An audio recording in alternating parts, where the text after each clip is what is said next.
What's good with YouTube? Y'all already know Big Vlogger with a convicts reaction where we smash, dash, and react.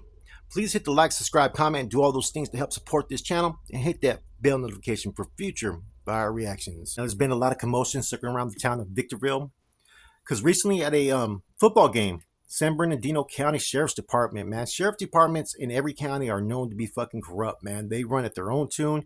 They feel that they fucking march to their own fucking beat.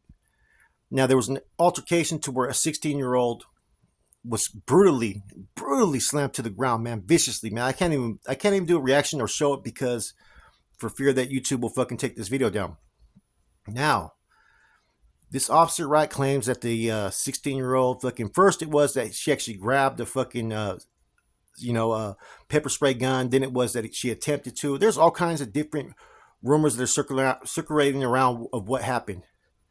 What we do know and what was witnessed on fucking tape was that an officer, a sheriff, brutally slammed a 16-year-old girl, man. Now, this is a 16-year-old child still. Hasn't even entered into adulthood, right?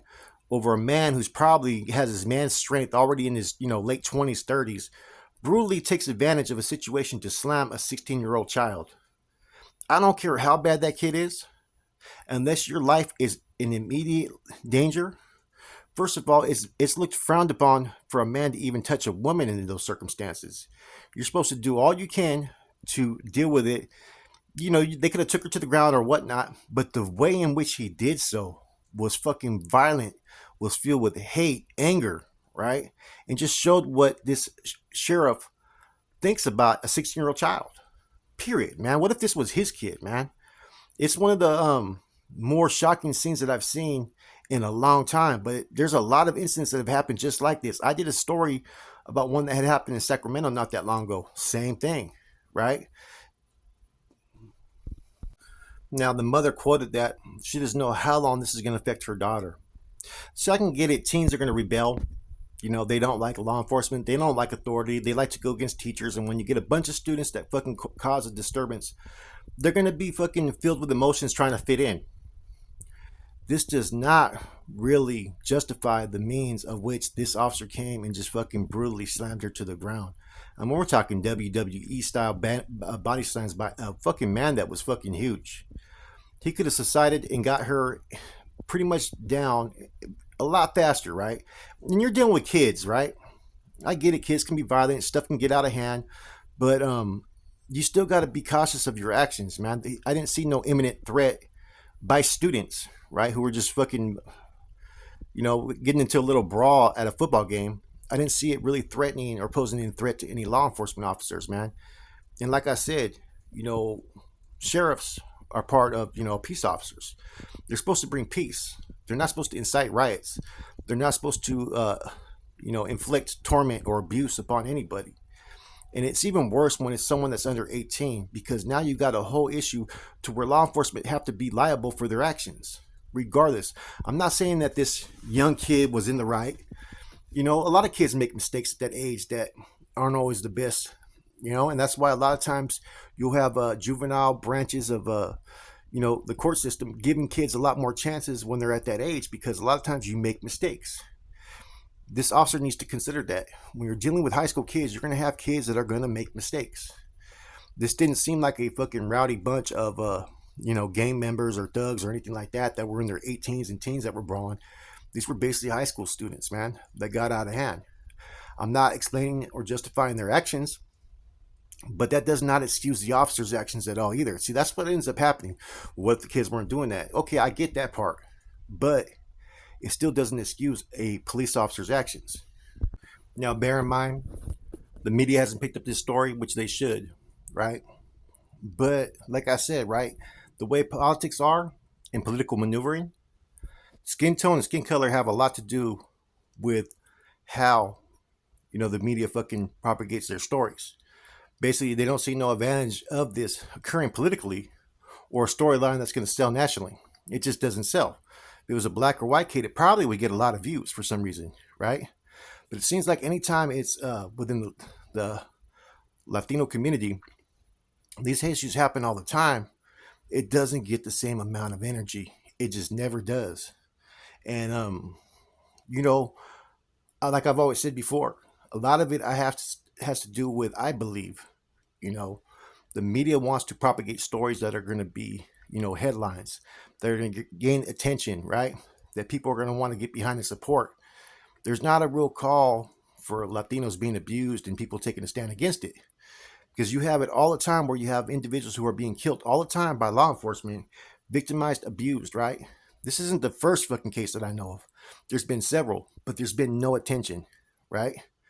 Whereas if it would have been someone else that was from a fucking, nice rich area and they were white, or if it was, a black American that was being victimized, hey, it would probably have a lot more attention because it sells. The storyline is what people want to see, and that's the unfortunate thing that's wrong with our country, is that the issues that we do see, if it doesn't have a value, especially a political value, a financial value, people are going to just dismiss it. So I don't think that a lot of the Rasta communities realize this, right? Within the next 10 years, they're going to be one of the majority populations in the United States of America, the Rasta community, which is, all Latinos in general. I'm throwing them all in there together, right? That there should be more noise coming out of these communities because they do have a voice. They're going to be the majority pretty soon as far as in any census, right? When it comes to fucking nominating certain political officials. Therefore, when you see situations like this, the communities now need to fucking make an uprising about it. It needs to stop because it's happened over and over again. And there's never not enough attention. Now, people will say for different reasons, you know, uh, some groups cry more than others, or Mexicans don't want to bring it up. Some are illegal, so they're fearful. Whatever it may be, eventually someone's going to have to take a stand against this type of incidents, because all it does is incite distrust and dangerous elements inside our communities, man, because people feel a certain way. Look what happened the next day. You had about 40 protesters blocking a fucking sheriff. Another kid went to jail. There was a whole nother disturbance. I don't know all the case facts of that because a lot of stuff is being withheld by the sheriff department at this time. But there was another incident that happened as well. Believe it or not, the coverage that black youth get as opposed to, Mexican youth or Raza youth causes a little bit of division from time to time, because sometimes Mexicans feel like they don't get the attention or coverage that maybe if this would have been a black student, a black female, if this would have happened, it'd be all over national headlines, which, believe it or not, could be true. See, the sad thing about this, right, is that this happens all too often in our communities, and only unless we get it on tape does it become a disturbance, does it become an issue, right? This was seen on tape, so now it's an issue.